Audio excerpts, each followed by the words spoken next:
కొరంథీయులకు రాసిన 2వ పత్రికలో 5వ అధ్యాయంలో ఒక మాట చదువుకుందాం. అందరం కలిసి ఆ మాట నుంచి ప్రభు వాక్కులు ధ్యానించారు. 18వ వచనం, కొరంథీయులకు రాసిన 2వ పత్రిక 5వ అధ్యాయం 18వ వచనం. సమస్తమును దేవుని వలనైనవి, ఆయన మనలను క్రీస్తు ద్వారా తనతో సమాధానపరుచుకొని ఆ సమాధానపరచు పరిచర్యను మాకు అనుగ్రహించెను. అదేమనగా దేవుడు వారి అపరాధములను వారి మీద మోపక క్రీస్తునందు లోకమును తనతో సమాధానపరుచుకొనుచు ఆ సమాధాన వాక్యమును మాకు అప్పగించెను. చూడండి, అపోస్తలుడైన పౌలు గారు కొరింథీయులకు రాసిన పత్రిక రాస్తూ ఆయన మాట్లాడుతున్న మాట ఏంటి అని అంటే, ఇక్కడ మనం గమనిస్తున్న ఒక పరిచర్య గురించి మాట్లాడుతున్నాడు. అదే పరిచర్య అని అంటే సమాధానపరచు పరిచర్య. అదే పరిచర్య సమాధానపరచు పరిచర్య అంటే ఏంటి? రికన్సిలేషన్ అన్నమాట. ఎవరితో అని అంటే దేవునితో. ఎవరితో? దేవునితో. అసలు దేవునితో సమాధానం పరిచే పరిచర్య అని మాట్లాడుతున్నాం అంటే అర్థం ఏంటి? ఆల్రెడీ సమాధానం ఉంది అనా లేదు అనా? ఉంటే సమాధాన పరచడం ఎందుకు? మధు, ఇప్పుడు సమాధాన పరిచయం అంటే ఏంటి? సమాధానాన్ని కలగజేస్తుంది. ఇప్పుడు సమాధానం కలగజేయాలంటే సమాధానం ఉందానా లేదనా? సమాధానం లేదు. ఏమైంది సమాధానం? ఏమైందనంటే లేఖనాలలో బైబిల్ గ్రంథంలో మనం చూస్తున్నమాట. మనం ఆది కాండంలో మొట్టమొదటి మానవుడు, మొట్టమొదటి నరుడు ఆదామును దేవుడు నేల మట్టితో సృజించి వారి నాసికారంధ్రంలో జీవాయువు మొదలైన నరుడు జీవాత్మే. ఆ మొట్టమొదటి మానవుడు పాపం చేయడం ద్వారా ప్రతి ఒక్కరూ కూడా ఏం కోల్పోయారంటే దేవునితో సమాధానాన్ని కోల్పోయారు, దేవునితో సంబంధాన్ని కోల్పోయారు, దేవునితో సహవాసాన్ని కోల్పోయారు అన్నమాట.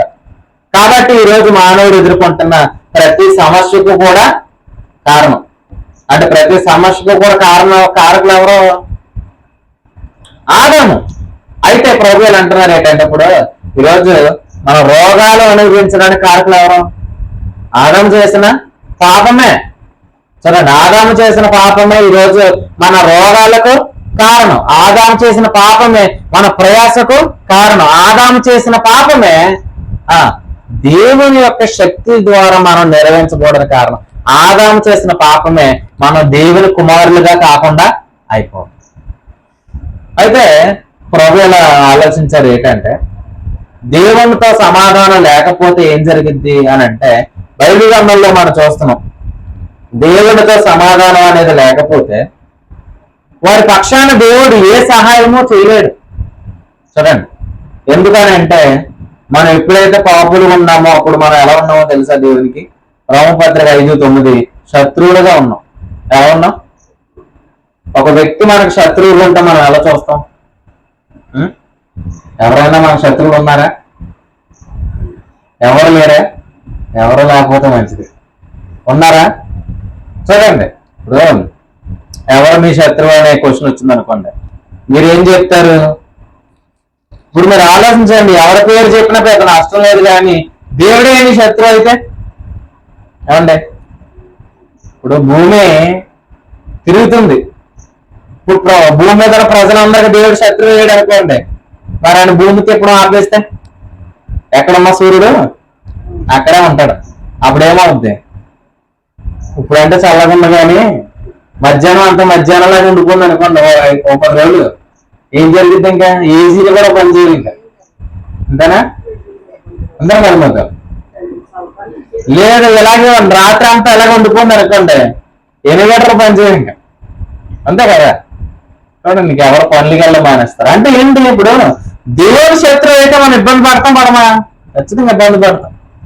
అసలు దేవుడి శత్రువులు ఎవరంటే పాపంలో ఉన్నవారే. అయితే ప్రభు ఇలా మాట్లాడుతున్నారు. ఏం మాట్లాడుతున్నారంటే ఒకప్పుడు దేవుడి శత్రువుగా ఉన్నప్పుడు ఆయన మనకి ఏం చేయలేకపోయాడు అంటే సహాయం చేయలేకపోయాడు. ఆయన ఎంత శక్తివంతుడు! ఆది కాండంలో దేవుడు ఏమన్నాడు? నేను సర్వశక్తి గల దేవుడు అన్నాడు. హల్లెలూయా! ఆయన ఎంత శక్తివంతుడు అంట? సర్వశక్తివంతుడు అనండి. సర్వశక్తివంతుడు అంటే ఏంటి? ఆయన శక్తి అంతా కొలవగలుగుతామా? అసలు నిజంగా ఎనర్జీని కొలుస్తారనమాట, జౌల్స్ లో కొలుస్తారు, శక్తిని కొలుస్తారు. కానీ దేవుని శక్తి అంటే అపరిమితమైన శక్తి. చదువుదామా? చూద్దారండి. ఎందుకంటే దేవుని గురించి తెలుసుకున్న కొలిది మనం చాలా ధైర్యంగా ఉంటాం. ఎఫెసీయులకు రాసిన పత్రిక 1వ అధ్యాయము 19వ వచనంలో మనం చూస్తున్నాం ఏంటంటే, ఆయన క్రీస్తు నందు వినియోగపరిచిన బలాతిశయమును బట్టి విశ్వసించే మన యందు ఆయన చూపుచున్న తన శక్తి యొక్క అపరిమితమైన మహత్యం ఎట్టుగా అన్నాడు అనమాట. అంటే ఆయన శక్తి ఎలాంటిదని అంటే అపరిమితమైన తన శక్తి. కానీ ఒకప్పుడు దానిని ఏం చేయలేకపోయాడు, ఆయన వినియోగపరచలేకపోయాడు. అంటే ఇప్పుడు ఏంటి, దేవుని శక్తి మన యందు వినియోగపరచబడినప్పుడే మనం ఎలా ఉండగలుగుతామనంటే అబ్రహాం ఎంత గొప్పగా జీవించాడో అట్లా ఉండగలుగుతాం. కానీ ఎప్పుడైతే మనం ఒకప్పుడు దేవుని శత్రువుగా లేమో అప్పుడు దేవుడు తన శక్తిని మన యందు ఏం చేయలేకపోయాడు అంటే వినియోగపరచలేకపోయాడు. ఏ శక్తి? సర్వశక్తి. ఏ శక్తి? అపరిమితమైన తన శక్తి. ఆ శక్తిని ఆయన వినియోగపరచలేకపోయాడు. కనుకనే మానవుడు ఎలా ఉన్నాడు, ఎలా పుట్టాడో అలాగే ఉన్నాడు. కానీ ఎప్పుడైతే సంఘం ఏర్పడిందో, ఎప్పుడైతే పరిశుద్ధాత్మ దేవుడు అనుగ్రహించబడ్డాడో, పెంతెకొస్తు పండుగ అప్పటి నుండి కూడా చేంజ్ ఏర్పడింది అనమాట. సంఘం ఈ భూమి మీద ఏర్పడిన తర్వాతే నాగరికత ఆరంభమైందన్నమాట.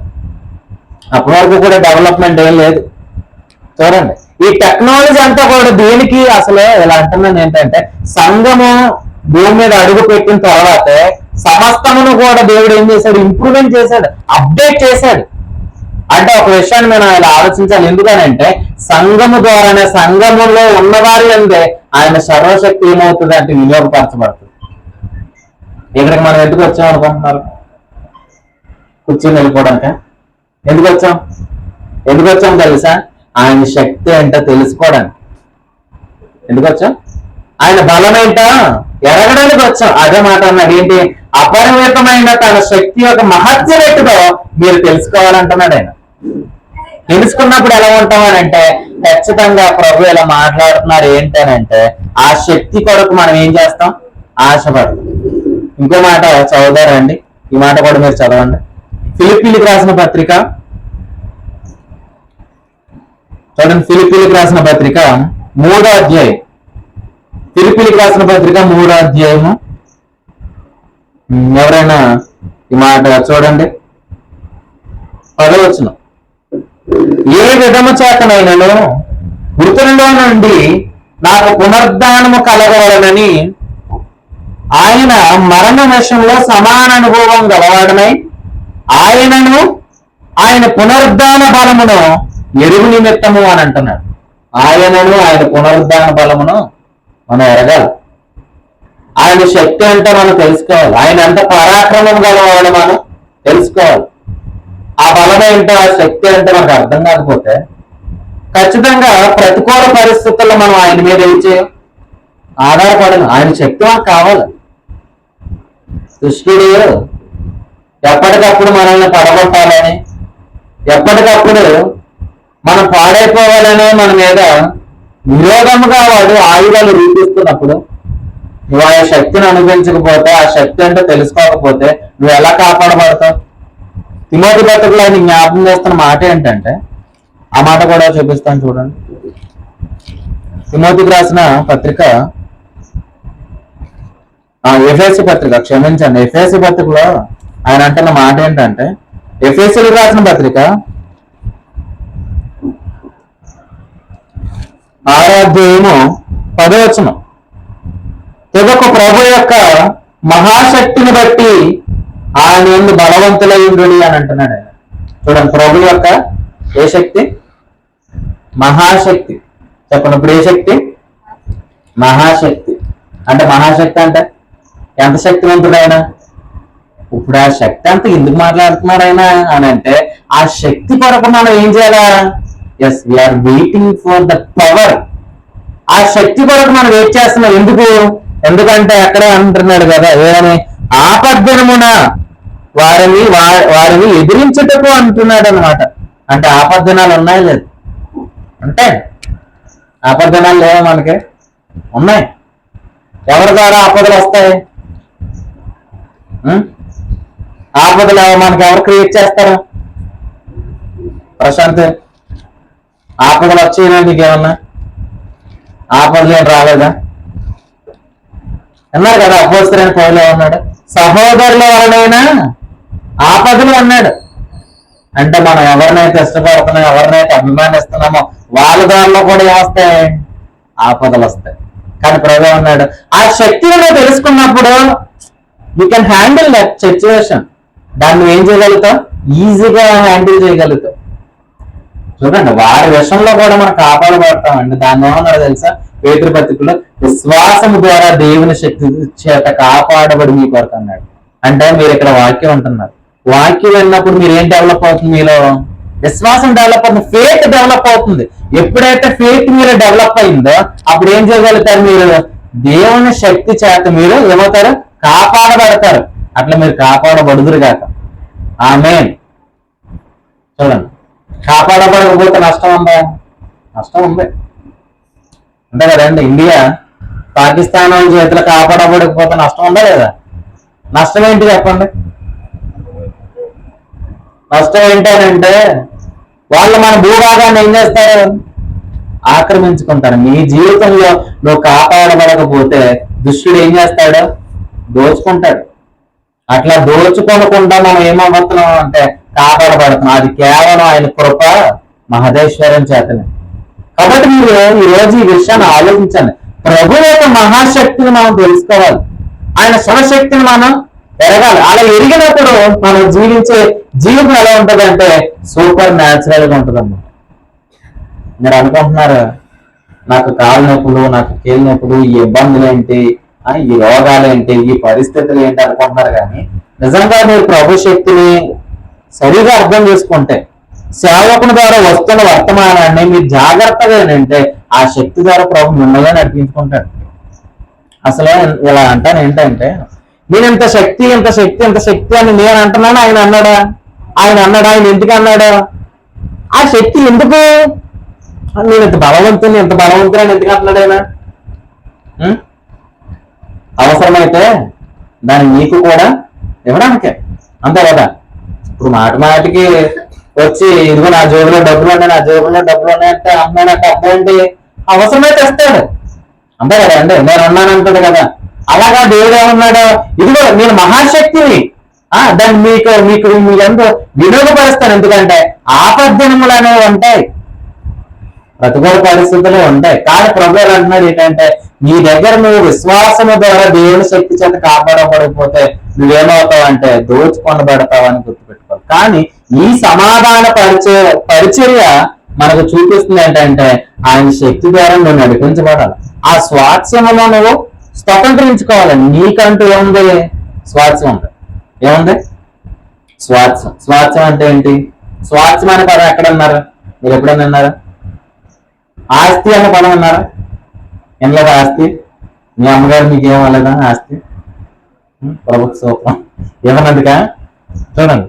కానీ మన వాళ్ళు మనకి స్వాస్థ్యం ఇవ్వకపోయినా మన ప్రభు మనకి స్వాస్థ్యం ఇచ్చాడు. ఇలా అన్నా, ఇశ్రాయేలీయులను ఐగుప్తు నుంచి విడిపించాడు. ఎందుకో తెలుసా? వారికి స్వాస్థ్యం ఇవ్వడానికి. స్వాస్థ్యం అనగా ఏంటి? చెప్పు సరుకు. వాళ్ళ స్వాస్థ్యం ఏంటి? కానాన్ని ఇవ్వడానికి. అవునా? ఇప్పుడు చూడండి, అంటే కానాన్ అనేది ఏంటి? ఆస్తి, స్వాస్థ్యం. అది ఎవరికి ఇవ్వాలనుకున్నాడు అంటే ఇశ్రాయేలు. ప్రభు నందు విశ్వసించిన వారికి ఆస్తి ఏంటంటే ప్రభువే. ఎవరు? ప్రభువే. ఏంటంటే ప్రభువులు ఏముందా అనుకుంటున్నారా? చదవండి ఒకసారి కొలసీలకు రాసిన పత్రిక. స్వరూపు బైబిల్ ఉంది. కొలసీలకు రాసిన పత్రిక 3వ అధ్యాయం 3వ వచనం. 2వ అధ్యాయం, క్షమించాను, కొలసీలకు రాసిన పత్రిక 2వ అధ్యాయము 3వ వచనం. ఏముంది ప్రభువులో అనేది చూడండి. కొలసీలకు రాసిన పత్రిక 2వ అధ్యాయం 3వ వచనం. బుద్ధి జ్ఞానముల సర్వ సంపదలు ఆయన యందే గుప్తములై ఉన్నవి. చూడండి, బుద్ధి జ్ఞానముల సర్వ సంపదలు ఎవరి యందు ఉన్నాయంట? ఆయన యందే. ఇలా చెప్పండి, ప్రభువే నా స్వాస్థ్యం అనండి. ప్రభువే నా స్వాస్థ్యం అంటే ఇప్పుడు ఏంటి? మరి ప్రభువులో ఉన్నాయి, చదివావా? తీసావా? ప్రభులో ఉన్నాయి బుద్ధి జ్ఞానము సర్వసంపద. ఇప్పుడు ప్రభు నీ స్వాస్థ్యం అంటే బుద్ధి నీకేంటి? బుద్ధి కూడా నీకు స్వాస్థ్యమే. ప్రభు నీ స్వాస్థ్యం అయితే జ్ఞానము నీకు స్వాస్థ్యమే. ప్రభు నీకు స్వాస్థ్యం అయితే సంపదలు కూడా నీకు స్వాస్థ్యమే. కాబట్టి మీరు ఇది ఆలోచించాలి. ఏంటనంటే నేను సంపాదించాలని కాదు, సంపాదనే నీ స్వాస్థ్యము. ఎందుకంటే ప్రభు నీకు స్వాస్థ్యం. నీకు స్వాస్థ్యమై ఉన్న ప్రభువు నువ్వేం చేయాలో తెలుసుకోవాలి. ప్రభు ఎక్కడున్నాడు? యోహాను సువార్త 5:39 లేఖనములు యందు నీకు నిత్య జీవం కలగని ఆలోచించు. ఇప్పుడు ఎవరైతే లేఖనాలు ఎక్కువగా నేర్చుకుంటున్నారో వారందరూ కూడా ఏం సంపాదించుకుంటున్నారంటే ప్రభువులో ఉన్నవన్నీ సంపాదించుకుంటున్నారు. ఒకరోజు అబ్రహాముతో దేవుడు ఏమన్నాడు? తూర్పు తట్టు చూడు, ఉత్తరపు తట్టు చూడు, దక్షిణ తట్టు చూడు, పడమటి తట్టు చూడు, ఎందుకు ప్రభా చూడమన్నా అంటే ప్రభు అన్నాడు అదంతా నేను నీకు ఇచ్చి ఉన్నానన్నాడు. ఏదైతే ప్రభు చూపిస్తున్నాడో దాన్ని మీరు చూడండి. దానికే ప్రభు మనల్ని ఏం చేయబోతున్నాడు? వారసులుగా చేయబోతున్నాడు. చూడండి, మన ప్రేమకు వారసులు. అదే మన ఆస్తి. మంచితనానికి వారసులు. అంటే నేను ఇలా అంటాను ఏంటంటే మన ఆస్తి ఎంత గొప్పదని అంటే ఏ తండ్రి కూడా ఇవ్వలేనంత గొప్ప ఆస్తి ఎక్కడుంది? మనకు ప్రభు ఇచ్చాడా? ఎందుకంటే ఆయన మనకు మంచి తండ్రి. ఏ తండ్రి అయినా పరిశుద్ధాత్మ దేవుని ఇవ్వగలుగుతాడా? ఇస్తాడా? మీరు ఆలోచించండి. కానీ మన పరలోకపు తండ్రి లోకాసు వార్త 11:13 పరిశుద్ధాత్మను మనకి ఒక వరముగా ఇచ్చాడు. ఆయన ఎంత గొప్ప తండ్రి! నిజంగా మీరు ఆలోచించండి ప్రభునందు ప్రియులారా. నిజంగా మనం ఎంత శ్రేష్ఠులం అంటే ఏ తండ్రి తన బిడ్డలకు ఆస్తులు ఇచ్చినా ఆ ఆస్తులు కడ వరకు ఉండవు. ఆ ఆస్తులు వారి జీవితాలకి మేలు కలగ చేస్తాయో లేదో తెలియదు. కానీ తన బిడ్డలకు ఆయన ఇచ్చిన పరిశుద్ధాత్మ ఖచ్చితంగా వారికి ప్రయోజనకరంగా ఇచ్చాడు. అంటే ఇప్పుడు మనం ఖచ్చితంగా తెలుసుకోవాల్సింది ఏంటంటే ఈ సమాధానపరచు పరిచర్యలో మనం నేర్చుకుంటున్న విషయం ఏంటంటే నేను ఆయన శక్తి ద్వారా ఏమవ్వాలి? నడిపించబడాలి. ఆయన శక్తి ద్వారా నడిపించబడే అనుభవంలోనికి మనం అందరం కూడా వెళ్ళాలా. ఆ అనుభవంలోకి వెళ్ళాలంటే నువ్వేమవ్వాలా? ఆయన శక్తి నీకు అందాలి. అప్పుడే నువ్వేమవుతావు అంటే కాపాడబడతావు. ఆపద్దనములో ప్రతికూల పరిస్థితుల నుంచి మనం కాపాడబడతాం. దుష్టుడు మనల్ని ఏం చేస్తాడు అంటే దోచుకుంటాడు అనమాట. చూడండి, ఇశ్రాయేలీయులు ఎప్పుడైతే న్యాయాధిపతుల గ్రంథంలో వారు పాపానికి వెళ్ళారో వారు ఏమన్నారంటే వారు దోచుకునబడ్డారు అనే మాట చూస్తాం. ఇప్పుడు చాలా సార్లు మనం ఏమనుకుంటాం? వాక్యం అనుకుపోయినా పెద్ద నష్టమేమీ లేదులే అని అనుకుంటాం.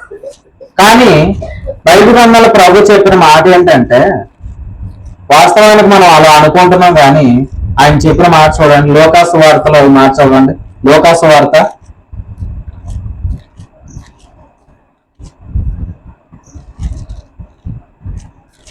10వ అధ్యాయము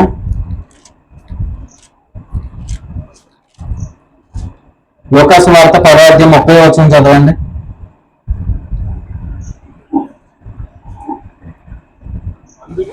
అందుకు యేసు ఇట్లనెను, ఒక మనుషుడు యెరూషలేము నుండి యెరికో పట్టణమునకు దిగి వెళ్ళుచు దొంగల చేతిలో చిక్కెను.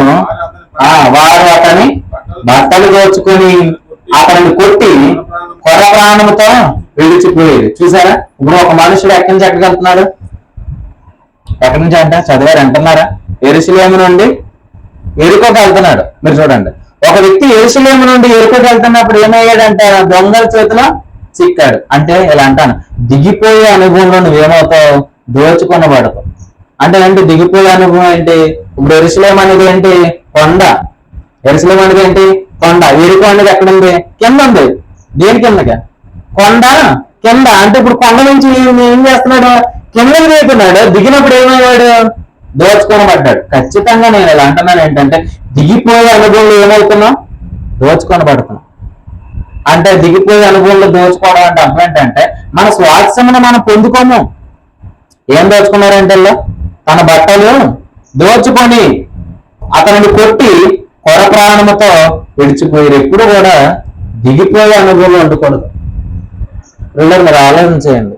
ఎందుకంటే ప్రభు ఇలా మాట్లాడుతున్నారు ఏంటంటే ఆయనే మనల్ని హెచ్చించాడు. ఆయనే మనలను అక్కడ ఆ స్థలం మీద సియోను కొండపై నిలబెట్టాడు. అసలు ఇప్పుడు ప్రభు మనల్ని ఎంత ఎత్తున పెట్టాడు? ఎఫెసు పత్రిక 2:7 ఏమన్నాడు? పరలోకమందే కూర్చుని పెట్టాడు. ఎబ్రీ పత్రిక 4 ఏమన్నాడు? ఉన్నత లోకమంది కూర్చుని పెట్టాడు. ఇంత హైట్ లో నేను ఎందుకు పెట్టాడు? Yes, that is your position. అక్కడ నుండి ఏం చేయవద్దు అని అన్నాడు అంటే దిగిపోవద్దు. మన మనసు ఎప్పుడు కూడా ఎక్కడ ఉండాలి? పైనే ఉండాలి. ఎక్కడ ఉండాలి? పైనే. నువ్వు ఎప్పుడో కింద ఆలోచిస్తున్నావు. కొలసి పత్రికలో జ్ఞాపకం చేస్తున్నట్టుగా 3:2 ఏముంది? పైన ఉన్న వాటి అందే మనసు పెట్టండి. ఎందుకంటే మీరు ఎక్కడున్నారు? మీరు పైన ఉన్నారు. మీ శ్వాసము ఎప్పుడు పైన జీవించేవాడు ఎలా ఉంటాడు? సమస్తము కింద చేసుకుని ఉంటాడు కదా. నిజంగా మీరు పైన ఉంటే సమస్తము మీ క్రింద ఉంటుంది. మీరు క్రింద ఉంటే సమస్తములు మీరు ఉన్నారు, కానీ మీకంటూ ఒక వాల్యూ ఉండదు. అంతే కదా. అంటే ఇప్పుడు మీకంటూ ఒక వాల్యూ ఎప్పుడు వెళ్తుంది? మనం ఒక రేంజ్ లో ఉన్నప్పుడే కదా, ఓ పొజిషన్కి వెళ్ళినప్పుడే కదా. కానీ నేను అది అంటాను, భూమి మీద ఉండే ఏ వ్యక్తి కూడా వెళ్ళలేని పొజిషన్ లో ప్రభుత్వం పంపించాడు. ప్రభు స్తోత్రం. ఎవరో కూడా ఆ స్టేజ్కి ఇంకా వెళ్ళలేదు. ఇప్పుడు ఎలా ఉన్నా భూమి మీద ప్రఖ్యాతిగాంచిన పేరు అవ్వలే ఎలాన్ మస్క్, అంతే కదా. టెస్లా కంపెనీ అధినేత చాలా గొప్ప పలుకుబడి సాధించాడు అనమాట. కానీ నేను అలా అంటాను ఏంటంటే అంతకంటే గొప్ప ప్లేస్ లో మనమే ఉన్నాం. కానీ అది మనకు అర్థం కాకపోవడం వల్ల మనల్ని మనం ఎలా కనబడుతున్నాం. నిజంగా ఉపదేశం వింటున్నప్పుడే మీ రేంజ్ ఏంటో మీకు అర్థమవుతుంది. ఉపదేశం వింటున్నప్పుడు మీ స్థాయి ఏంటో మీకు అర్థమవుతుంది. మీ దగ్గర ఉపదేశం లేదా మీరు ఎంచుకుని ఒప్పుకోవడం కూడా సరిగా ఉండదు. కొంతమంది ప్రార్థన ఇచ్చామనుకుని ఏమంటారు? దుమ్ముని అంటారు. అంటే మనం దుమ్మే. కొంతమంది ప్రార్థన ఇచ్చామనుకోండి ఏం చేస్తారు? నేను ధూళిని అంటారు. కొంత ప్రార్థన ఇస్తే పాట పాడతారు. ఏమాట? ఎంతమంది మేము కూడా పాడేవాళ్ళం పాట. ఏంటో పాట అంటే గడ్డి పువ్వు లాంటిది మానవ బ్రతుకు అంటే ఇప్పుడు ఏంటి? ప్రభు నమ్మినోడు కూడా గడ్డేనా? ఎక్కడున్నా మాట లేదు. ప్రభు నమ్మినవాడు గడ్డి కాదు అంటే ఎలా ఎందుకు తెచ్చుకున్నాం అన్నా? అసలు నీ జీవితాన్ని నువ్వు అలా ఎంచుకున్నావు అంటే అర్థం అంటే అసలు ఇలా అంటాను ఏంటంటే నీ దగ్గర ఉపదేశం లేదంటే వాళ్ళనే. ఇప్పుడు కుమారుడు అసలు దేవదూతల కంటే మనం ఎవరం? గొప్పవారం. అలా ఎందుకు ఎంచుకోవట్లేదు? ఇలా అన్న బైబిల్ గ్రంథంలో చాలా స్పష్టంగా ఇలా అన్నాడు ఏంటంటే వాక్యం ఎవరికి వచ్చినా వారే ఎవరంట? దైవం అంట. మీరు ఎప్పుడైనా నేను కూడా దేవుణ్ణి అని ఎప్పుడైనా అనుకున్నారా? అనుకోము. ఎందుకు అనుకోము? ఆ స్టేజ్కి నేను వెళ్ళలేదండి అని మనం అనుకుంటాం. ఎందుకంటే అట్లా నేను ఉండలేను అనుకుంటాం. కానీ అది ప్రభు నీకిచ్చిన అర్హత. నువ్వు కష్టపడితే సంపాదించుకున్నది కాదు. కాబట్టి ఎప్పుడు కూడా దిగిపోయే అనుభవంలోనికి మనం వెళ్ళకూడదు. ఎప్పుడు కూడా ఎక్కడ ఉండాలి మనం? యెరూషలేములో. యెరూషలేము అనగా అర్థం ఏంటి? షాలెం, సమాధానము. నువ్వు అక్కడే ఉండాలి. ఏ సమాధానం? క్రీస్తు నీకు అనుగ్రహించిన సమాధానం. అక్కడ దట్ ఈజ్ యువర్ పొజిషన్ అన్నమాట. అదే నీ స్థలము. అక్కడ ఉండడం వల్ల నీకు క్షేమం. ఇలా అడుగుతున్నాను ఏంటంటే దిగిపోయే అనుభవంలోనికి వెళ్ళొద్దు. ప్రభు నిన్ను ఎక్కడ పెట్టాడో ఈ స్థితిని మీరు గమనించండి. ఇశ్రాయేలీయులు వారి దగ్గర ఏమున్నాయంటే ఒక మందసం ఉంటది అనమాట. ఒక పెట్టిలో ఉంటది. మన కాడుకు పెట్టాలి ఉంది ఇదో ఫర్ ఎగ్జాంపుల్ ఇలాంటి పెట్టాయి. ఆ పెట్టిని ఏమంటారంటే మందసం అంటారనమాట ఇశ్రాయేలీయులు. అయితే ఆ పెట్టిలో ఏముంటాయని అంటే 10 ఆజ్ఞలు ఉంటాయి. ఏముంటాయి? 10 ఆజ్ఞలు ఉంటాయి. 10 ఆజ్ఞలు ఏమైనా ఎఫెసీ 2:14 కొట్టివేయబడ్డాయి. కొట్టివేయబడిన ఎక్కడ పెట్టాడు చెప్పండి? మందసం అనాలి. పెట్టి అనకూడదు. ఇప్పుడు అర్థం కదా? మీకు అర్థం కూడా పెట్టాను. ఇప్పుడు పెట్టి అనకుండా మందసం పెట్టాడు. మందసం పైన ఇదేంటి? ఇది కర్మపీఠం అండి. కేరువు లోపల లేదంటే చూడండి. అంటే కర్మపీఠం ఏం చేసింది? మూసింది. అర్థమైందా? ఇలా అంటాను ఏంటంటే అసలు దేవుడు మీ అందు ఎంత కనిక్రమ గలవాడు ఉన్నాడో ఈ రోజు నువ్వు తెలుసుకోవాలి. బైబిల్ ఇది మాట చదవండి. చూడండి ఒకసారి గలతీయులకు రాసిన పత్రిక 3వ అధ్యాయము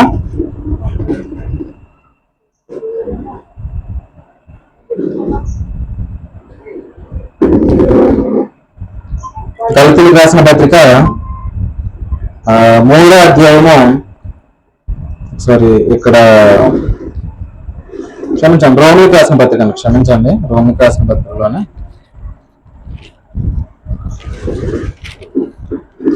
రోమిలకు రాసిన పత్రిక 3వ అధ్యాయము ఏ చదవండి ఒకసారి. రోమిలకు రాసిన పత్రిక 3వ అధ్యాయము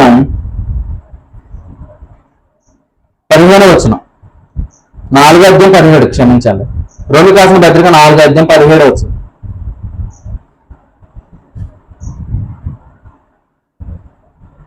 తాను విశ్వసించిన దేవుని ఎదుట అనగా మృతులను సజీవులుగా చేయవాడును, లేని వాటిని ఉన్నట్లుగానే పిలిచేవాడునైన దేవుని ఎదుట అతడు మనకందరికీ తండ్రి ఉన్నాడు.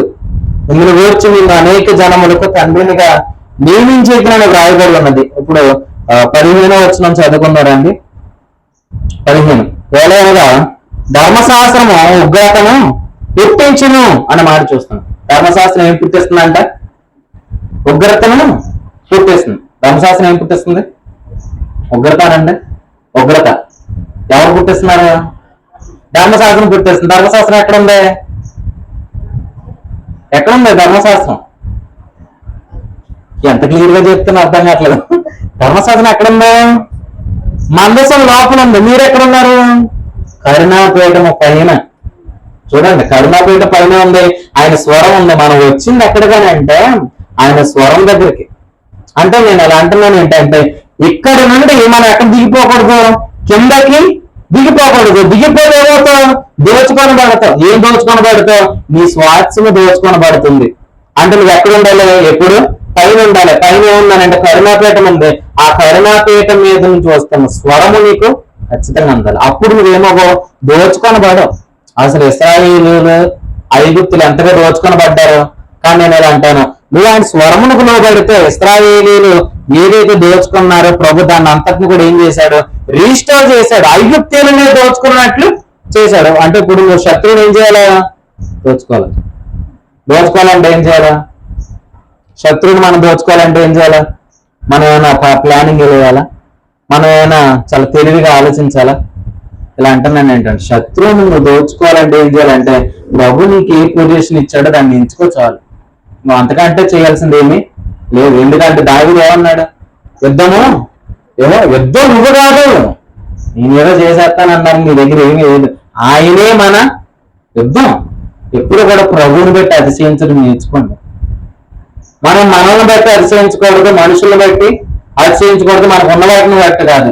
ఎవరు? ప్రతి వాడిలో ప్రభునందు అతిశయింపవలను అనుటకే ఆయన ఏమయ్యాడు? ఇప్పుడు అన్నిటికంటే పైన ఉన్నాడు. కాబట్టి నువ్వు ప్రభునందు అతిశయించి అప్పుడు నువ్వు ఎలా ఉంటావు? ధైర్యం ఉంటావు. మన బలం ఎవరు? మన బలం ఎలా అడుగుతాను? యేసుప్రభువు గారు కదా. ఇప్పుడు మీ బలం ఎక్కడుంది? సంసోను బలం ఎక్కడుంది? సంసోను బలం ఎక్కడుంది? అతని తలలో ఉంది. తల తీసేసి వాళ్ళు ఉంటారంటారా? తల తీసేందు వాళ్ళంటే తీసేసింది కదా. ఒక స్త్రీ అతన్ని ఏం చేసేసింది? మొత్తం గుండు చేసేసింది. అంటే సంసోను బలం తీసేసే వ్యక్తులు అంటారు. కానీ మన బలం ఎవరు?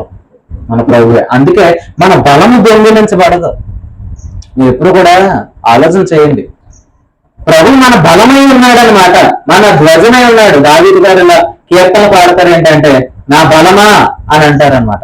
అంటే మనం ఎప్పుడు కూడా మీరు ఆలోచన చేయండి. ప్రభునంతులారా, మనం ప్రభువుని బట్టి అతిశయింపవలసిన వారమై ఉన్నాం. కారణం ఏంటంటే మనం ఇప్పుడు పైన ఉన్న వారమై ఉన్నాం, కింద ఉన్న వారము కాదు. ఒకప్పుడు ఇది ఉగ్రతను పెట్టేస్తుంది అనమాట. ఒకప్పుడు దేవుడు మనకి ఎందుకు సహాయం చేయలేకపోయాడు అని అంటే మనం దేవునికి శత్రువులుగా ఉన్నాము, దేవుని దృష్టికి పాపులముగా ఉన్నాము.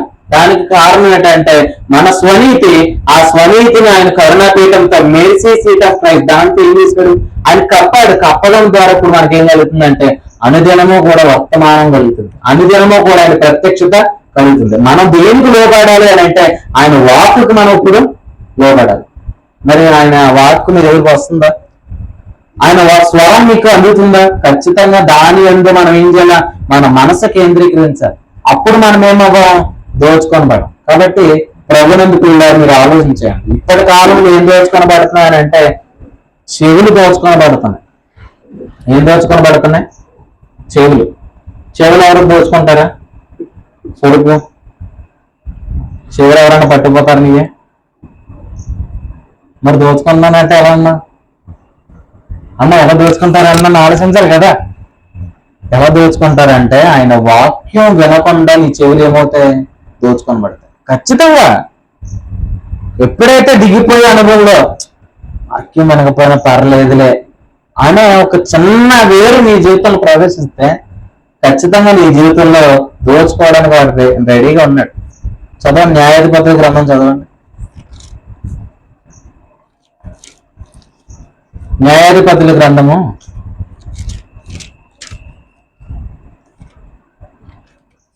3వ అధ్యాయము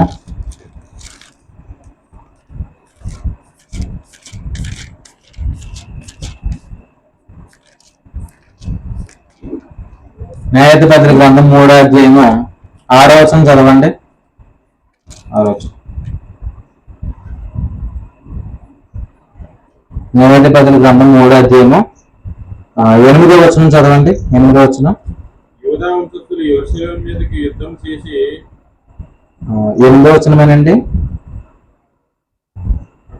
అంటే ఫోన్లోనండి అది ఇక్కడ వేరేలా చూపిస్తుంది. సరే చదవండి. అందును బట్టి యెహోవా కోపము ఇశ్రాయేలీయుల మీద మండగా 3వ అధ్యాయం అండి. న్యాయాధిపతుల గ్రంథం 3వ అధ్యాయం 8వ వచనం. అందును గూర్చి ఒకసారి 7వ వచనం చదవండి. ఎందును గూర్చో అట్లా ఇశ్రాయేలీయులు యెహోవా సన్నిధిని దోషులై తమ దేవుడైన యెహోవాను మరచి బయలుదేవతలను దేవతా స్తంభములను పూజించిరి. అందును గూర్చి యెహోవా కోపం ఇశ్రాయేలీయుల మీద మండగా ఆయన అరణ్య రాయుని యొక్క రాజైన కూషాన్ రిష్రాతాయి చేతులకు దాసుల గుటకే వారిని అమ్మివేసెను. ఇశ్రాయేలీయులు 8 సంవత్సరములు కూషాన్ నిషాతాయిమునకు దాసులుగా ఉంది. చూడండి ఏం చేశారంట, ఇశ్రాయేలీయులు యెహోవా దృష్టికి ఎలా ఉన్నారంట? దోషులుగా ఉన్నారు. దోషులుగా ఉన్నప్పుడు దేవుడు ఏం చేశాడు? వారిని ఎవరికి అప్పగించాడు? ఆ పేరు చెప్పడానికి కష్టం ఉంటది. పేరు ఎవరికి అప్పగించాడంట? కూష నిషాతాయిమునికి అప్పగించాడంట. అర్థం ఏంటో తెలుసా? కోశ నిషాతయము అంటే అర్థం ఏంటంటే హెబ్రీ భాషలో రెండంతల భక్తి అంట, డబుల్ వికెట్నెస్ అన్నమాట. అంటే దేవుడు దేనికి అప్పగించాడు? వాళ్ళని భక్తిహీనతకు అప్పగించాడు. మీరు చూడండి, దేవుడు దేనికి అప్పగించాడు? భక్తిహీనతకు అప్పగించాడు. ఎన్ని సంవత్సరాలు? 8 సంవత్సరాలు. ఎందుకు అప్పగించాడు? ఎందుకంటే వారు ఆయన దృష్టిగా ఉన్నారు, దోషులుగా ఉన్నారు. అంటే నేను ఎలా అంటాను, భక్తిహీనతకు అప్పగించిన తర్వాత వారి జీవితంలో వారు నష్టపోయింది ఏంటనంటే, భక్తిహీనతలో మనిషి కోల్పోయింది 3. ఒకటి ఏంటంటే చెవి కోల్పోతాడు అనమాట. వినే చెవి కోల్పోతాడు, చూసే కన్ను కోల్పోతాడు, గ్రహించే మనసు కోల్పోతాడు. ఇశ్రాయేలీయులు మనం ఇక్కడ చూస్తే వారు 8 సంవత్సరాలు కోల్పోయినట్టు ఉంటది. కానీ సంఘం వచ్చిన తర్వాత కూడా వారు అదే భక్తిహీనతలో ఉన్నారని రోమిలకు రాసిన పత్రిక 11వ అధ్యాయంలో చెప్తుంది అన్నమాట. వారు ఎలా ఉన్నారంటే వారు వినుట మట్టుకు విందురు కానీ గ్రహించారు, చూచుట మట్టుకు చూతరు కానీ కానరే కానరు అంటున్నారు. అంటే అర్థం ఏంటంటే ఖచ్చితంగా మన చెవులు ఇప్పుడు ఏమవ్వాలా? కాపాడబడాలి. మన కళ్ళు ఏమవ్వాలా? కాపాడబడాలి. మన హృదయం ఏమవ్వాలా? కాపాడబడాలి. వాళ్ళు కాపాడబడాలంటే ఏం చేయాలా?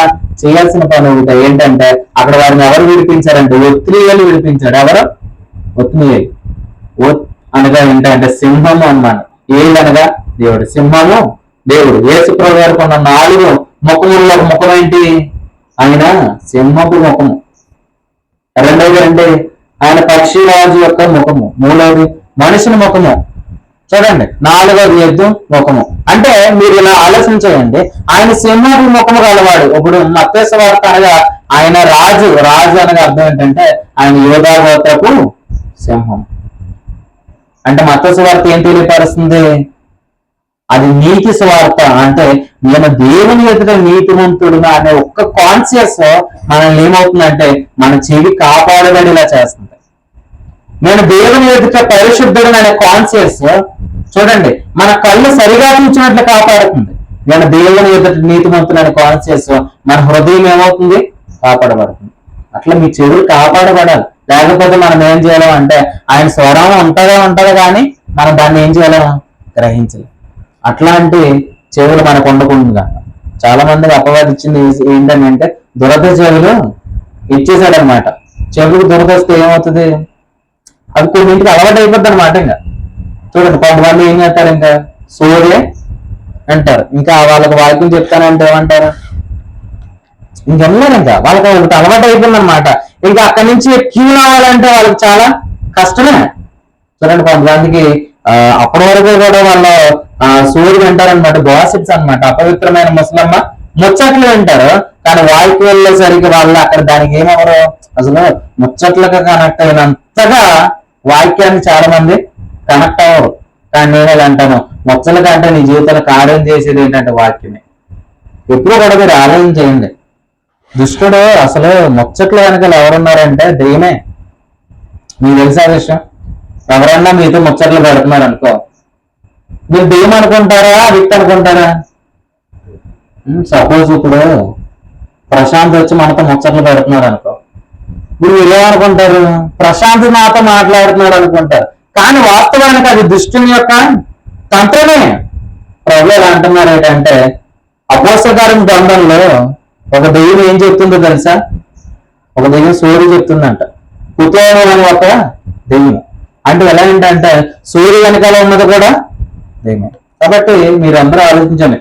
యూట్యూబ్లో ఎక్కువ మంది చెప్పేది ఏంటంటే సూర్యుడు, ఎవరైనా సూర్యుడు చెప్తామంటే మీరు ఏమనాలి? ఖచ్చితంగా దాని నుండి మనం విముఖులం అవ్వాలి, దానికి దూరంగా మనము పారిపోవాలి. నేను విన్నా నాకేమవుదండి అని అనుకుంటున్నారా? లేదు, విన్నా నాకేమవుతా అనడానికి లేదు. ఎందుకంటే విన్న తర్వాత ఏమవుతాం? మనం పాడైపోతాం. చూడండి, వినకూడని మాటలు వింటే ఏమవుతాం? పాడైపోతాం. ఖచ్చితంగా వినకూడనివి మన చెవిన ఎప్పుడు కూడా ఈ కాన్షియస్ ఉండాలి. ఇప్పుడు నేను ఆ చోట్ల ఉన్నా సరే జయిస్తాను అనే ఓవర్ కాన్ఫిడెన్స్ మనకు ఉండకూడదు అన్నమాట. నేను వినేసిన నాకేమవుతుంది, నేను మాట్లాడేసిన నాకేమో, అట్లాంటి కాన్ఫిడెన్స్ కలగకూడదు. యోసేపు ఏం చేశాడంట? ఆ స్త్రీ అతన్ని బలవంతం చేసినప్పుడు అక్కడ ఏం చేశాడంట? ఆవిడ ఎంత చేసినా నేను లొంగిపోను అన్నట్టు అక్కడ ఉన్నాడా? లేదు. ఏం చేశాడు? ఎప్పుడు కూడా ధైర్యం చేయకూడదు అనమాట. నేను విన్నా నాకు ఏమవుతుందో అనే ఓవర్ కాన్ఫిడెన్స్ లో వెళ్తే రేపు పొద్దున నష్టపోయేది ఎవరో కాదు. మీకు రేపు పొద్దున పోయేది ఎవరయ్యే? నీ చెవులే పోతాయి. అప్పుడు నేను పాస్టర్ గారు మొత్తుకుంటారు, ఏమని వెండ్రా బాబు అంటారు అంతే. కానీ నువ్వు వెళ్ళాలి ఇంకా. అట్లాంటి నేను ఎలా అంటాను, ఒకవేళ ఆ చెవులు యేసుప్రభువు గారు వచ్చే వరకు ముయ్యి పడితే నువ్వెంత నష్టపోతావు, నువ్వెంత సిగ్గుపరచబడతావు. అట్లా ముయ్యి పడతాయండి.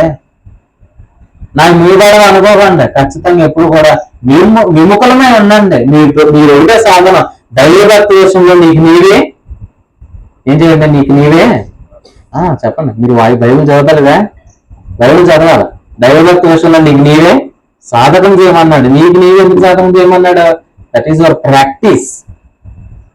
రోజు బాడీ ఎక్సర్సైజే కాదు, చేయాల్సింది ఏంటి?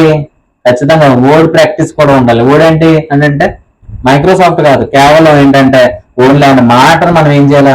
ప్రాక్టీస్. అపోస్తలుడైన పౌలు ప్రాక్టీస్ చేస్తున్నాడు ఏంటంటే గుడ్ కాన్షియస్ కోసం, మంచి మనస్సాక్షి కోసం ఆయన కాన్షియస్ చేస్తున్నాడు. ఇప్పుడు దేవుడు మనం ఎలా చూస్తున్నాడో అదే కాన్షియస్ ఇప్పుడు నీకు ఉందా?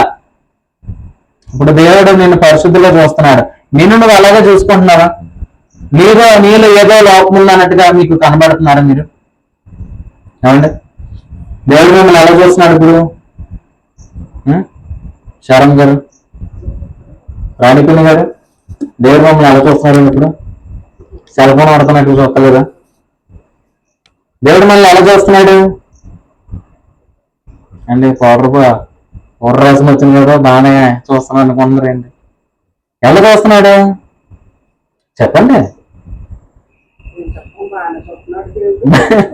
బాగానే చూస్తున్నాడంటే అర్థం ఏంటి? బాగానే చూస్తున్నాడని అంటే నీతిమంతులుగా చూస్తున్నాడని.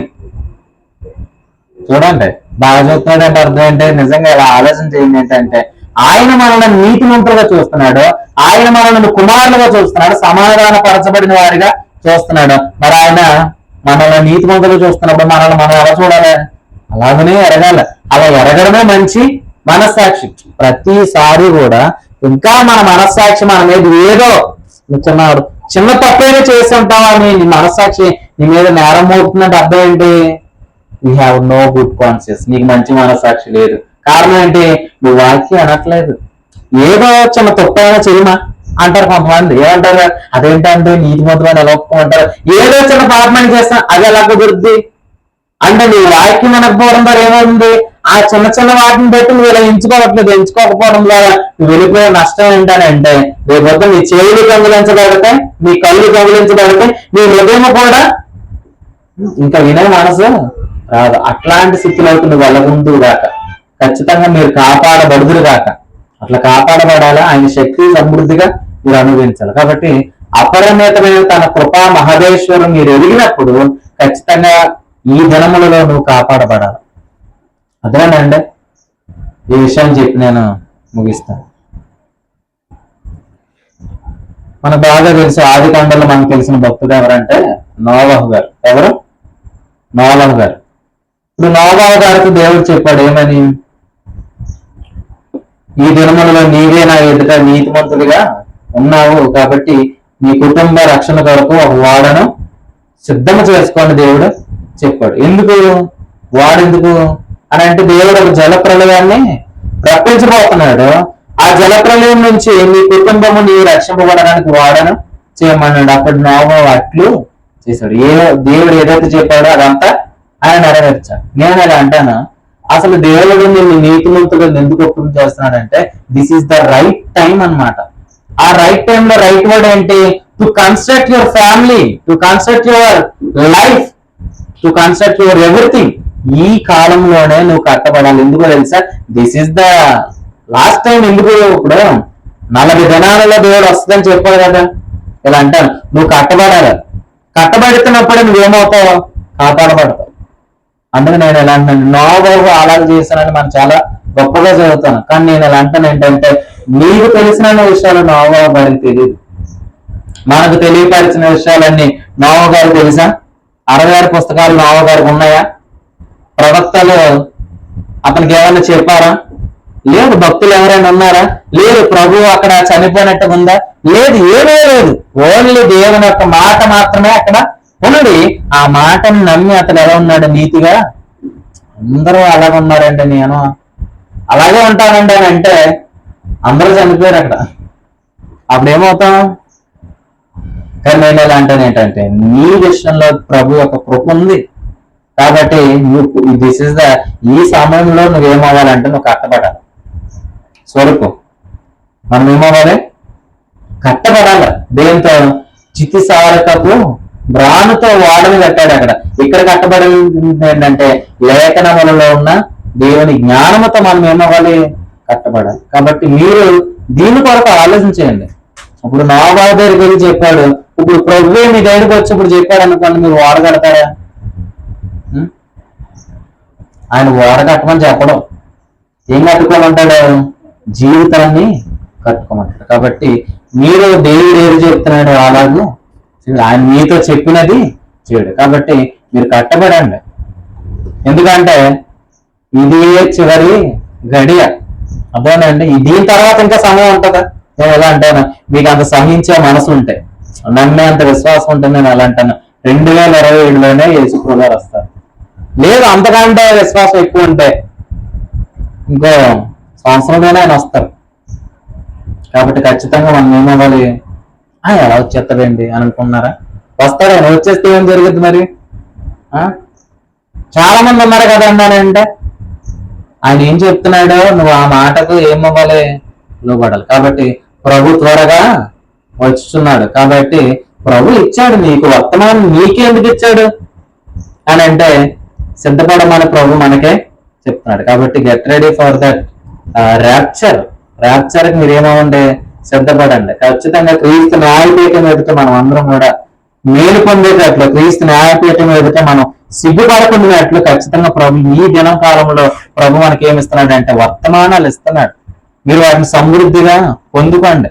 మీరు ఇప్పుడు చెప్పిన వాక్యం ఎంతమందికి అర్థమైంది తెలియదు, కానీ మీరు అర్థమైతే ఖచ్చితంగా ఈ వాక్యమే మీకు మేలు. కాబట్టి ఖచ్చితంగా మీరు ఆలోచించండి. ఖచ్చితంగా ఒత్నీయులు అనగేంటి? దేవుని సింహం. దేవుడి సింహము అంటే వాడు అంటే ఆయన నీతి విషయంలో మనల్ని ఏం చేస్తున్నాడంటే దినదినము కూడా ఒప్పింపు చేస్తున్నాడు. ఆ ఒప్పుకోలు మీ ఫ్యామిలీ ఉండాలి. అదేనండి. ఎవరున్నా లేకపోయినా పర్లేదు. ఎస్, మై ప్రెసెన్స్ ఉందా లేదా? మీరు రావడానికి ముందు ఇక్కడికి ఎవరొచ్చారు?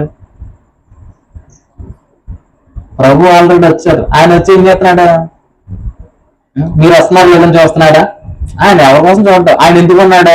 వచ్చిన వాళ్ళకి సమాధానం ప్రకటించడానికి ఉన్నాడు. అసలు మీరు వచ్చి ఏం చేస్తారు? ఏంటి వాళ్ళ గురించి చూస్తున్నాను, ఇంకా రాలేదు ఏంటని మీరు చూస్తున్నారు, కానీ ఆయన చూడటం. ఎందుకు చూడటం?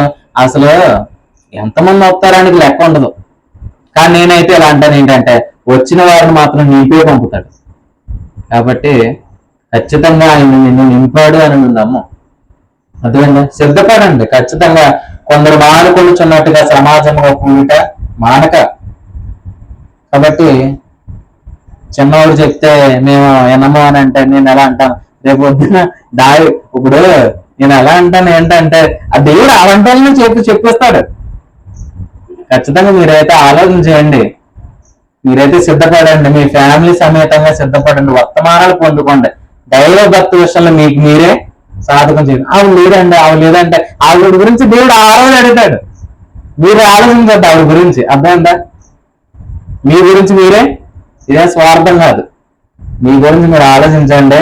అప్పుడు ప్రభు రేపొద్దున క్రీస్తు న్యాయపీఠం ఎదుటి వెళ్ళిన తర్వాత వాళ్ళ లైన్లు ఎక్కడ ఉంటారో వాళ్ళు తెలుసుకుంటారు. కానీ నేను మీ గురించి అయితే సాక్ష్యం ఇవ్వగలను. మీరు వాక్యాన్ని వినగలిగితే ఖచ్చితంగా ఆ మహిమలో ప్రభు మన ముందే ఉంచుతారు. అట్లా మీరు ముందే ఉందరు కాక ఆమె. కాబట్టి మీరేం సిగ్గుపడరు. ప్రభు కార్యాభివృద్ధి అండి, ఎప్పటికీ ఆసక్తిలో ఉండండి. కాబట్టి మంచి నిర్ణయం, డెసిజన్ తీసేసుకోండి. డెసిజన్ తీసేసుకుంటే నష్టమేమీ లేదు. ఏ ప్రభావం నీ మీద రాదని గుర్తుపెట్టుకోండి. ప్రార్థన చేసుకుందాం అందరూ కూడా. తరలి వంచి ప్రార్థన ఏకీపించండి. ఆయన ఏం చెప్తున్నారో ఆ మాటలు అన్ని మీరు మనసు పెట్టండి. ఆయన మీతో ఏం మాట్లాడాడు అది ఒకసారి జ్ఞాపకం చేసుకోండి. యెరూషలేము నుండి యెరికోకు వెళ్తున్నప్పుడు దోచుకొనబడ్డారని ప్రభు మాట్లాడాడు. మనం ఎప్పుడైతే కిందకు చూస్తామో అప్పుడే మనం దోచుకొనబడుతున్నామని. ఎప్పుడైతే వాక్యం వెనకపోవడంతో ఉన్నామో అప్పుడే దోచుకొనబడుతున్నామని. దోచుకొని పోయేది ఏంటంటే మన జీవితమే మన స్వాస్థ్యమని ప్రభు చెప్తున్నారు. కాబట్టి ప్రభుని అడగండి, ప్రభు ఏ విషయంలోనూ కూడా దుష్టుడు నన్ను దోచుకొనకుండా నీ కంచి వేయమని అడగండి. చూడండి, పిల్లల విషయంలో ప్రొటెక్షన్, ఆస్తి విషయంలో ప్రొటెక్షన్, ఆరోగ్య విషయంలో ప్రొటెక్షన్. దేవుడు ఆల్రెడీ కంచి వేశాడు. యోగికి ఏదైతే కంచి వేశాడు ఆ కంచెను మనం కోల్పోతాం ఎప్పుడంటే వాక్యాన్ని వినకపోతే. కాబట్టి మీరు ఒకటి అడగండి, ప్రభు ఏ విషయంలోనూ కూడా నేను దోచుకోను కుందులు కాగానే ప్రభుని అడగండి. ఆ విషయంలో ప్రభు మీకు శక్తిని ఇస్తాడు. తన మహాశక్తిని ఇచ్చి ఆయన మిమ్మల్ని నడిపించుకుంటాడు. ఆయన మిమ్మల్ని బలపరుస్తాడు, ఆయన మిమ్మల్ని నడిపించుకుంటాడు. కాబట్టి యుద్ధ వాతావరణం సముద్రం మీద ఉంది కానీ దోణిలో లేదు. ఎందుకంటే ప్రభు ఎక్కడ ఉన్నాడో అక్కడ సమాధానం ఉంటుంది, అక్కడ యుద్ధం ఉండదు. కాబట్టి యుద్ధం సంఘంలో లేదు, యుద్ధం దోణిలో లేదు. కాబట్టి నువ్వు దోణిలో ఉన్నావు, కాబట్టి నువ్వు భయపడవలసిన అవసరం లేదు. ప్రార్థన చేసుకుంటావు. మహాపరిశుద్ధులైన మా కన్న తండ్రి, నీ ఘనమైన నామమున వందనాలు.